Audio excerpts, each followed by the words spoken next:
look line by line and look at the things that have been failing, look at the things that we can make sure that now we can, push back to the American people.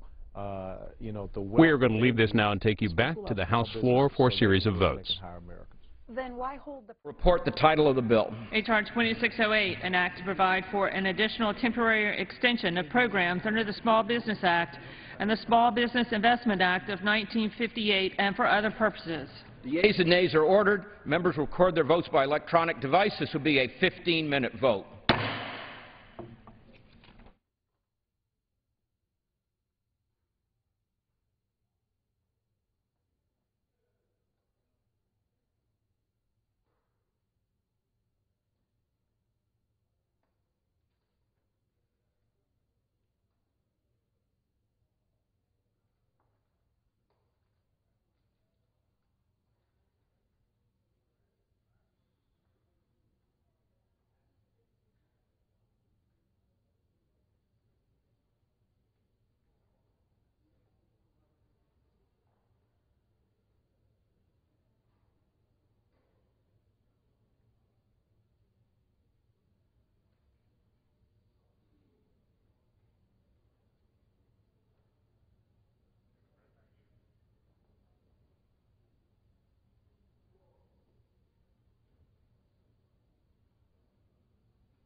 The first of two votes here in the House today.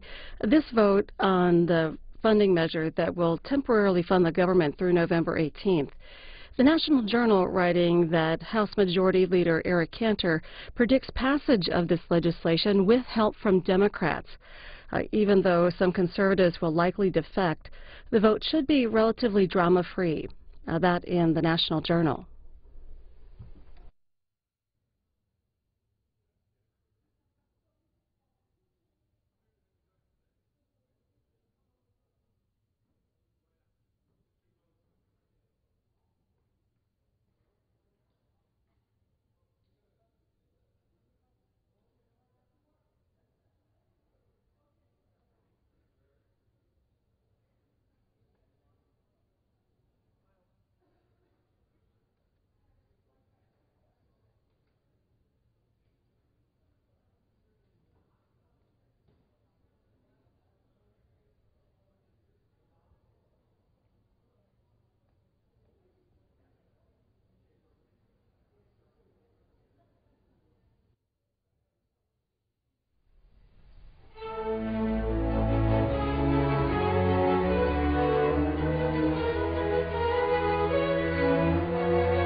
vote. The yeas are 352, the nays are 66. The motion is adopted, and without objection, motion to reconsider is laid upon the table. The unfinished business is the vote on adoption of House Resolution 419, on which the yeas and nays were ordered. The clerk will report the title of the resolution. House Calendar Number 78, House Resolution 419, providing for consideration of the bill, H.R. 2681, to provide additional time for the Administrator of the Environmental Protection Agency to issue achievable standards for cement manufacturing facilities and for other purposes, and providing for consideration of the bill, H.R. 2250, to provide additional time for the Administrator of the Environmental Protection Agency to issue achievable standards for industrial, commercial, and institutional boilers, process heaters, and incinerators, and for other purposes. Question is on adoption of the resolution. Members will record their votes by electronic device. This will be a 5-minute vote.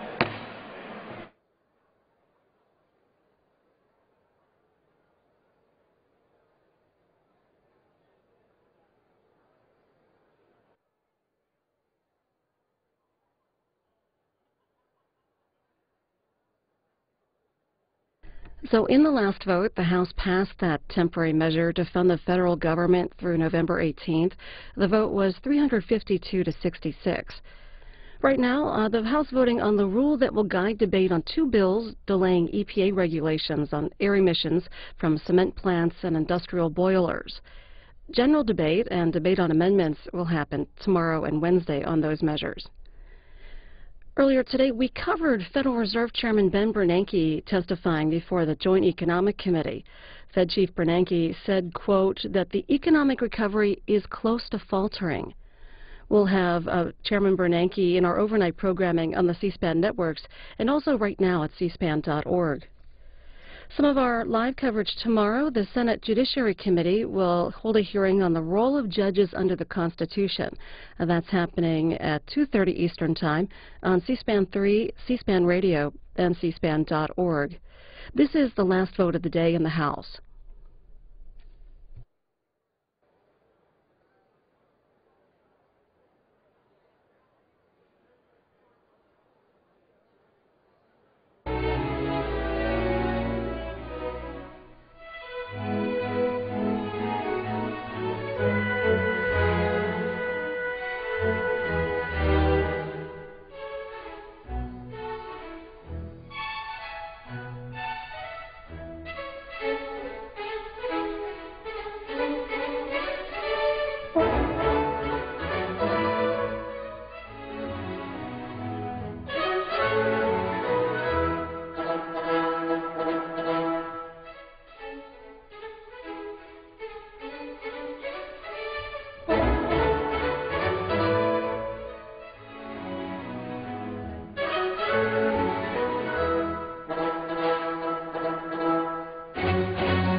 The yeas are 257, the nays are 165. The resolution is adopted, and without objection, the motion to reconsider is laid upon the table.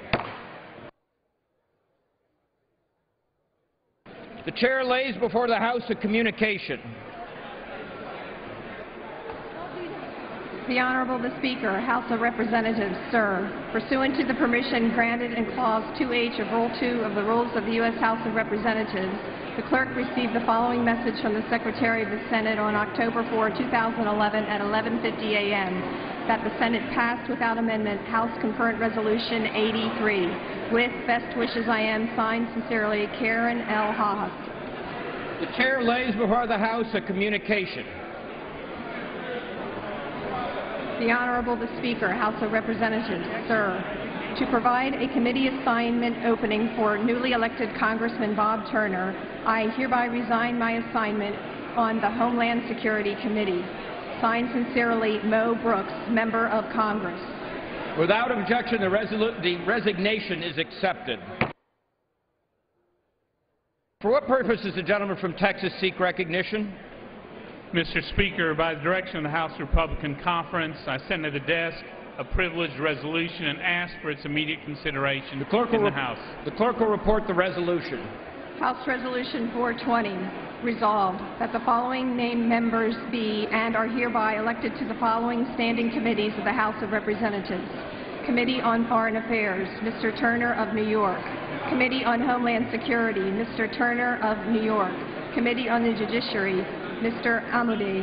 Committee on Veterans Affairs, Mr. Amodei and Mr. Turner of New York.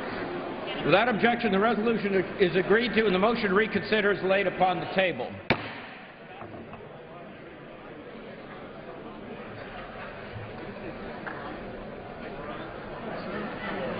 Why don't take care of you? How are you?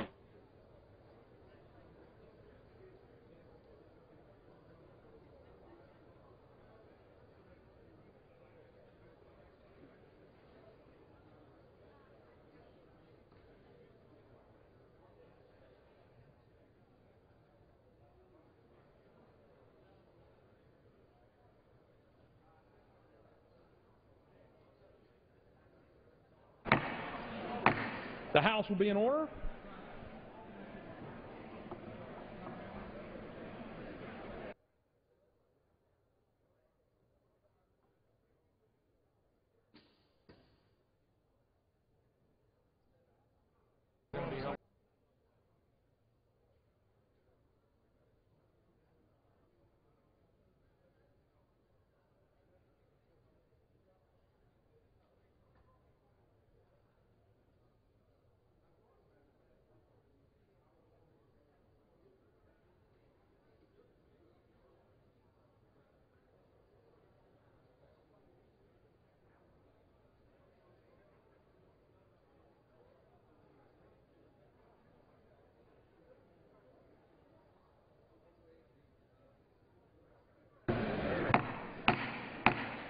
The House will be in order. Please take conversations off the floor.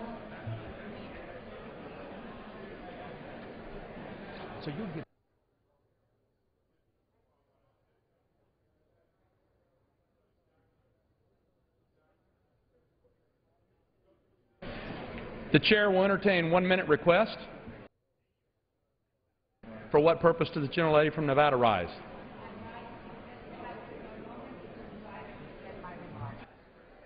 Without objection. Mr. Speaker, I rise today to talk about an issue that should be the top priority for every member of the House and Senate: jobs, jobs, jobs. Unfortunately, too many of my colleagues here in Washington just don't get it. Yesterday, the Senate courageously voted to stand up to the Chinese government on behalf of the working families in Nevada and across the country. The Senate said no to China's unfair currency manipulation that has cost our nation nearly 3 million jobs in the last 10 years, including over 14,000 in Nevada. However, 19 U.S. senators voted to protect China's interests instead of the interests of the workers of the state of Nevada. I have one thing to say to those senators: shame on you. Now is not the time to cower to bullying tactics of the Chinese. With unemployment in Nevada so high, we need leadership. We need to be creating jobs here in the United States of America, not in China. From voting to kill Medicare by turning it over to private insurance companies to bowing to Chinese bullying tactics, the American people should start asking themselves, when will Washington Republicans start making job creation their top priority? I know it is mine. I yield back the balance of my time. Are there further one-minute requests?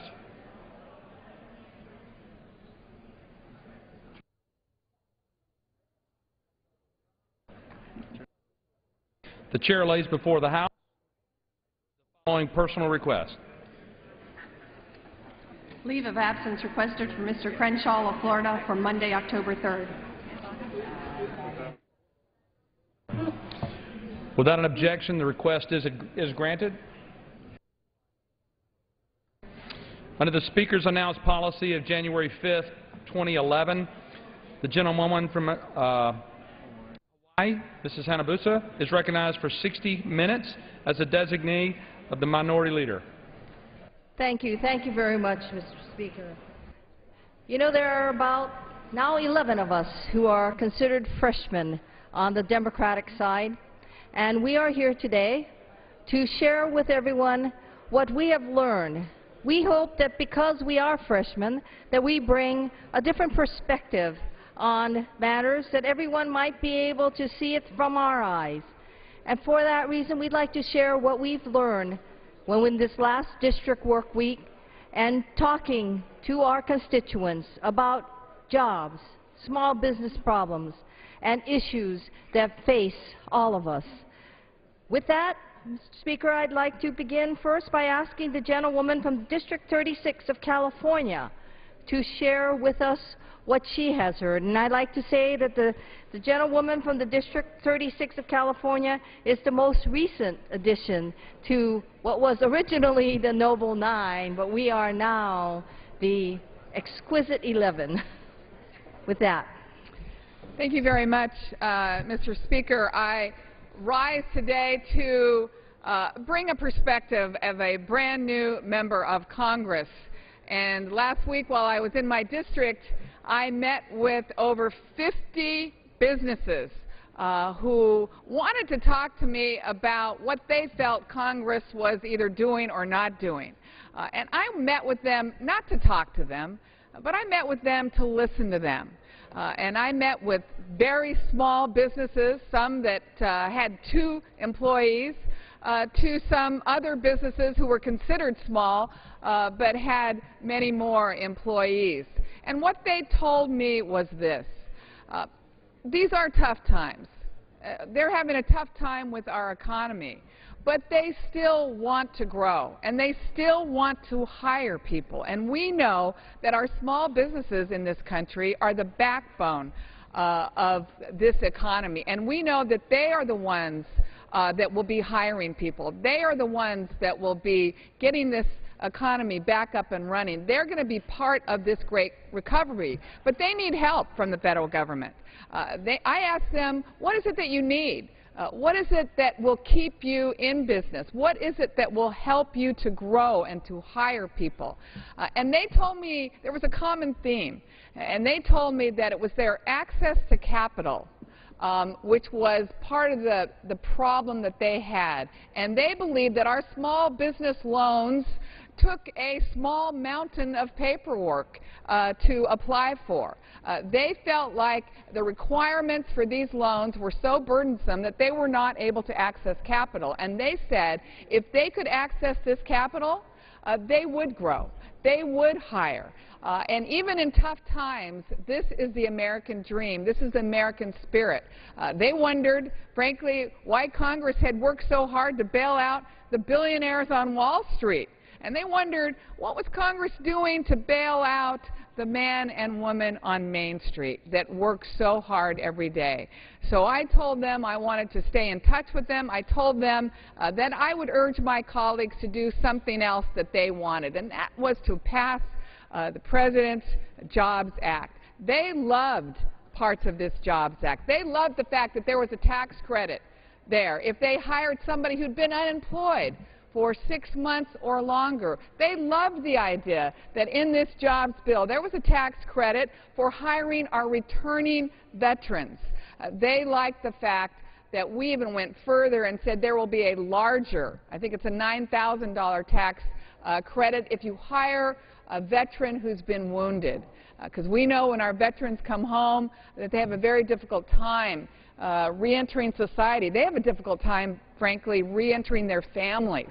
They have a hard time relating, again, to their husbands, to their wives, to their communities.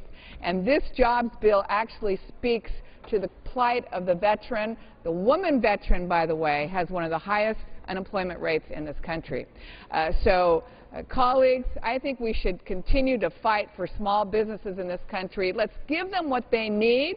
Let's remove the barriers that are keeping them from growing, keeping them from hiring, and keeping them from being the catalyst to getting this economy back on track. Thank you very much. I yield my time.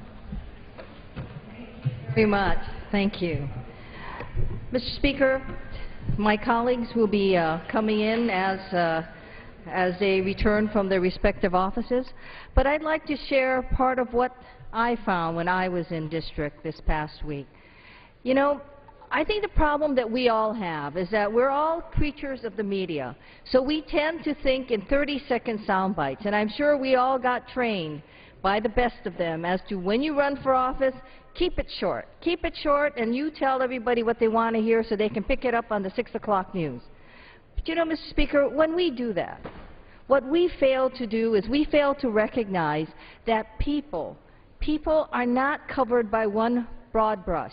The gentlewoman from California District 36 said it best when she said when she talked to small business, they want certain things because small businesses are not all alike. But there are things that they do want. They want, for example, the finances. What about Main Street? What about the tax credits? How would that affect their respective businesses? And that is what we all have to step back and think about. And that's why this time where we can go on and not have to worry about, you know, whether there's a camera there to get a 30-second soundbite gives us the opportunity to tell our constituents that we hear them and we know what they're saying. When I was in district, I met with one type of small business, and they were the construction industry. And quite honestly, when you talk about the construction industry, even that we just tend to say construction is we need to rebuild construction. But construction isn't as simple as just simply saying they all build roads or they all build airports. That's not true. When we do construction, we talk about construction, you have people who, for example, specialize in homes. And that's a definite kind of need. Their needs, for example, are regarding finances. Their needs are how healthy is FHA going to be? What are you going to do about Fannie Mae and Freddie Mac? What are you going to do to help foreclosures? They have very specific concerns where we may think, well, maybe what they're just concerned about is the ability to be able to build again. That's not it. They understand that in order for us to have a healthy economy, in order for us to have the environment in which they can then create the jobs and they can then be able to build those homes and people who have jobs can buy those homes, that we need to look at the total picture, and that's what we're referring to. So when we talk to our constituents and we report back to other members of Congress, we have to be very clear as to what we are hearing. They don't talk to us in general sound bites to get on the 6 o'clock news. What they talk to us about is to say, you know, in our specific industry, we have this problem, and what can you do to help us on this particular problem? They want to know, even to the point of saying, will, for example, credit unions be able to issue different kinds of loans? You know, we think of banks, we think of loans, but how many of us have stopped to listen to our constituencies and said, hey, what are you interested in what credit unions are allowed to do? Because to them, especially those who are smaller businesses, that's their lifeline. So they want to be sure that they can affect them and they can help them. So they want to know what we are doing in that process. And so when we talk to our constituencies and we listen to them, we must understand that they are not simply ones that we do with a broad brush. So in the construction group that I spoke to, many of them, of course, specialized in home building, and they were, of course, concerned about the whole gamut. The ability of people to buy a home, the ability of people to finance that home, the ability of people to then say, hey, we are going to have the jobs to qualify for the respective mortgages, because everyone, very few people are out there who can actually buy a home for cash. Any more than we as government can buy things for cash, people are borrowing. And in order for them to borrow, we must have a healthy financial institution that can lend that money out. So, Mr. Speaker, let's also look at where we are in terms of the constituencies. Like I said, small business isn't just small business. Small business isn't just you can't just say small business and cover everyone. You need to understand what kind of small business. I sit on a panel that was created in HASC, and the question was, and it's on acquisitions, and the focus of there is small business. And I'm very honored to be part of that. And I'm very proud of the fact that we as the House is looking at how, when military spendings get cut, we are able to preserve the small businesses. How do we ensure them into the future? And we also have to recognize that the definition of small business differs for many of us. It's like a company that grosses no more than $7 or $8 million a year. To some, they probably hear that and they go, wow, that's not a small business, that's a big business.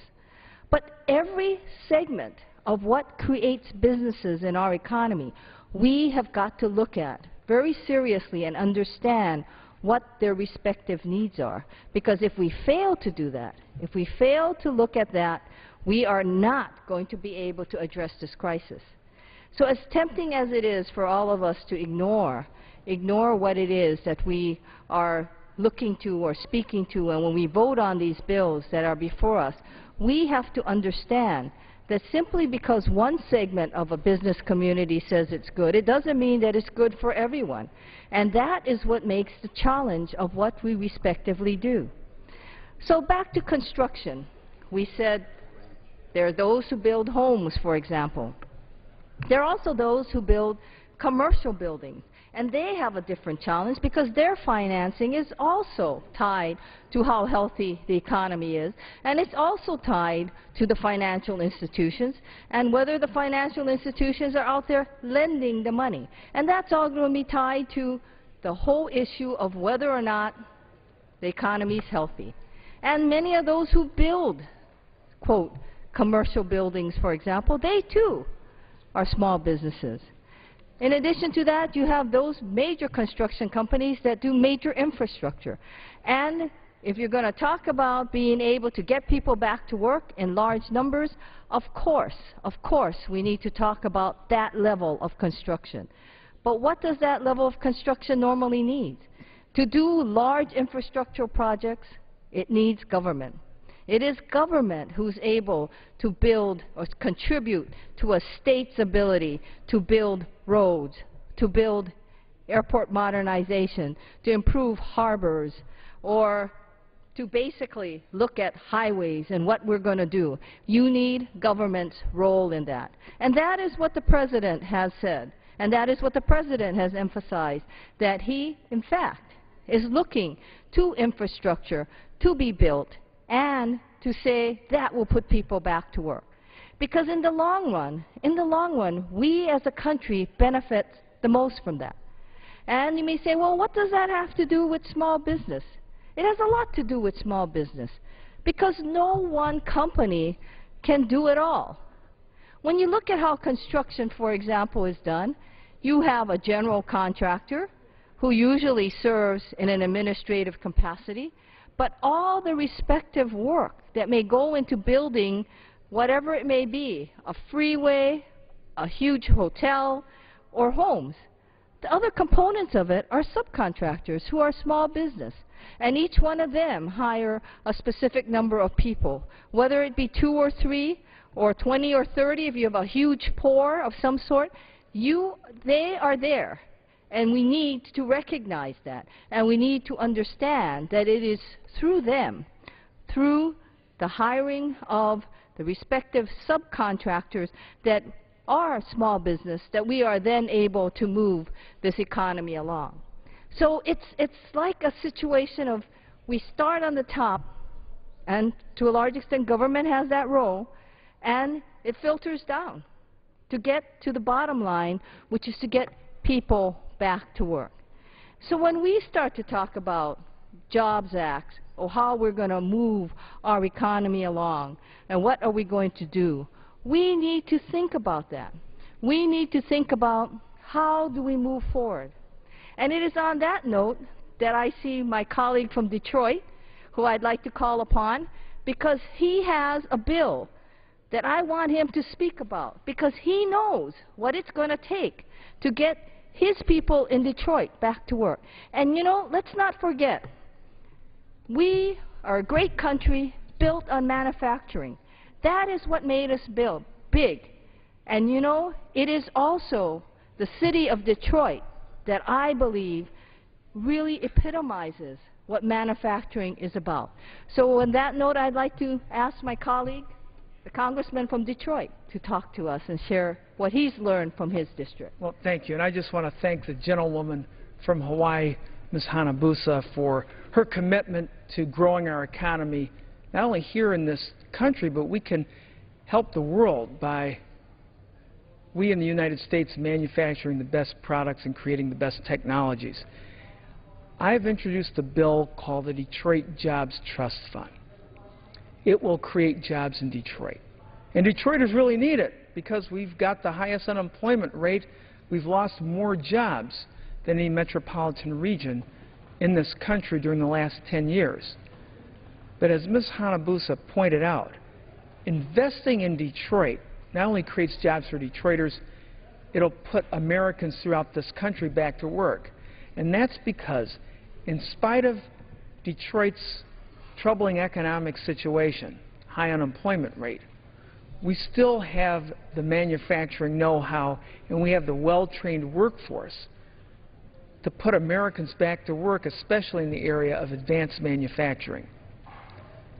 So when Detroit makes its streets safer by hiring more police officers, more firefighters, and properly deploying them, when we improve and reform our public education system by opening more high-quality schools, hiring more teachers who can do the job, and when we reduce the cost of living and doing business in Detroit by cutting some very high municipal taxes, those factors, safe streets, good schools, low taxes, that will attract investment back to the city.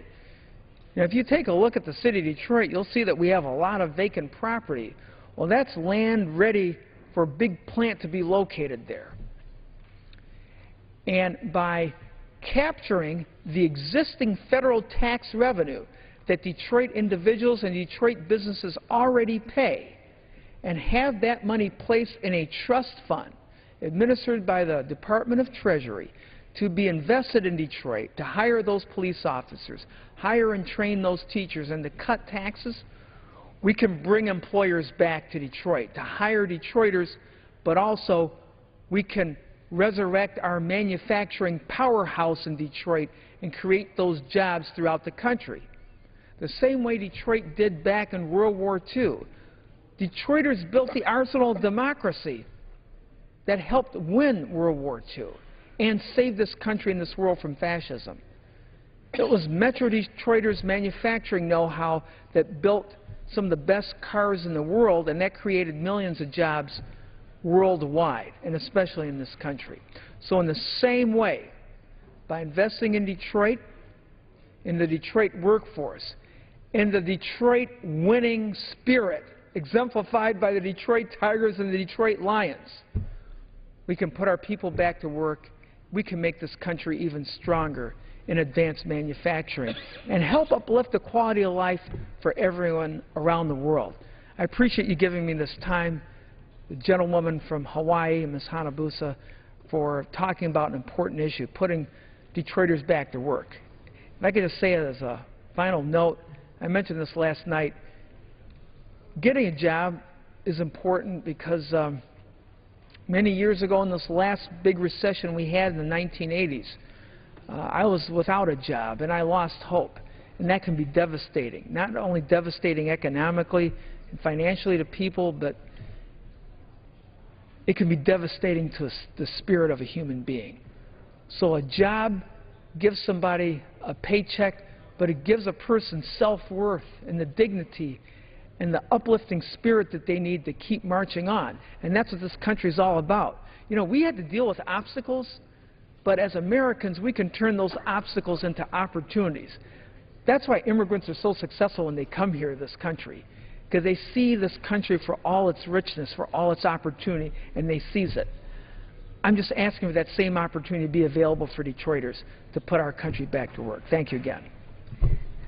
Thank you. Before you leave, I just wanted to extend this discussion, because I think that we tend to think about things like when we talk about Detroit and we think about manufacturing, which of course is what we are all focusing on, we tend to forget how that one industry then multiplies out and how it creates other jobs. And let me share with you, because one of the things that, and you know, the congressman from Detroit is absolutely correct. That is what made our country great. But I grew up working in my family's service station, which later became a situation where we sold auto parts. And one of the things that I will never forget is the fact that when you think about the ability to build a car, many of those parts are not manufactured in Detroit. They come from other places in the United States, and they all are put together to make the car. But the subsidiary industry is what my family was in, which is, you know, with wear and tear, it breaks down. So you have a whole secondary market of used auto parts being remanufactured, or original equipment auto parts from being manufactured, that then creates yet another industry. And when we unfortunately get careless, and sometimes through no fault of our own, you know, the flagpole or the street light jumps in front of our car and we hit it or something, you know, that whole other industry of repair. So, you know, but the good congressman from Detroit want to elaborate about what a great, just investing in Detroit isn't only for Detroit, but I'm sure within Michigan and within all the neighboring states, we probably have great examples of how small industries are just going to start to kickstart. Colleen, you're absolutely right. Creating those jobs in Detroit will have a ripple effect throughout this country. And I'm glad you mentioned about remanufacturing. That's the best way to have make it in America jobs. Actually, I was able to visit a remanufacturing plant right outside the city of Detroit 2 weeks ago. It's fascinating what they do. These are not used units. These are totally remade, and actually these are better units and pieces of equipment than if you actually bought something new. So instead of U.S. manufacturers buying new products overseas, that are made overseas, they can buy great remanufactured units right here at home, putting Americans back to work. So you're absolutely right about that. Thank you very much. And, you know, that is why, you know, I'm a proud co-sponsor of your bill, because I think that you've hit it. That we start with someplace like Detroit, where people clearly know that work ethic. That work ethic started in places like Detroit. And then from there we're going to build, and we're going to rebuild this country because it has such a great impact all the way through. So thank you very much. I really appreciate it. And thank you for supporting Detroit and supporting Americans going back to work, and we're going to make it in America. We are going to make it in America. Thank you, Thank Colleen. you. You're welcome. Mr. Speaker, I also note that we have a person who probably all the small business guys would love to get their hands on. And I know for my constituents, they would love to have the ability to talk to someone from the great state of Delaware. Because, of course, when we think of Delaware, we think of financial institutions. We think about how they control our money. But he also is a proud member of the original Noble Nine, and I'm asking him to speak to us about and share with us what he knows from his great state. So the congressman from Delaware, who I would like to add is the only person who, well, there may be others, but he is the only person dear to me who actually has less people in his congressional